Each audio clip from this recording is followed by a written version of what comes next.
বৌদি ভাই আমাকে ভাত দিয়েছে, ভাতের সাথে ওরে বাবা, ভাতের সাথে কোল্ড ড্রিঙ্কসের বোতলের সাইজ দেখো।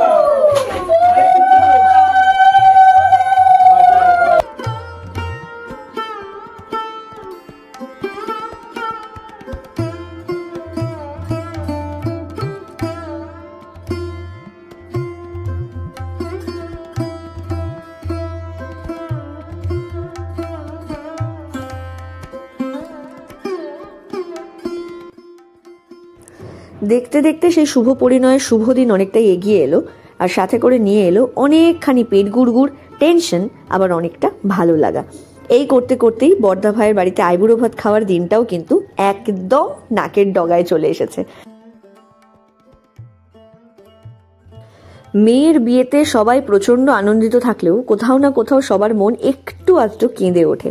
আফটার অল দিনের শেষে মেয়ে পরের বাড়ি চলে যাচ্ছে, এই থিঙ্কিংটাই তাদের মনে অনেকটা বেশি কষ্ট দেয়। তাই জন্য আমি চেষ্টা করেছি সবার সাথে হাসি ঠাট্টা করে সবার মন মেজাজ ভালো রাখার, যাতে এক ফোঁটা চোখের জলও কারোর চোখ থেকে না পড়তে পারে।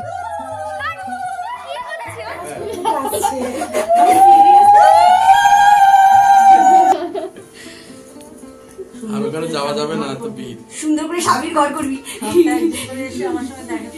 ঠিক আছে?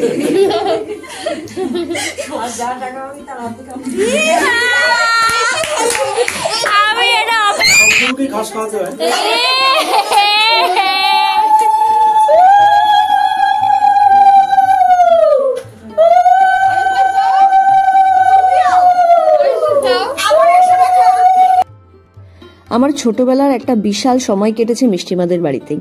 ছোটবেলায় যখন খেতে চাইতাম না, তখন বর্দা ভাই আর ছোট্ট ভাই মিলে সাইকেল বার করতো রাস্তায়, আর আমার জামা কাপড়ের গোছানো ব্যাগটা হাতে নিয়ে বলতো, তুই কি খাবি নাকি তোকে বাড়ি দিয়ে আসবো বল।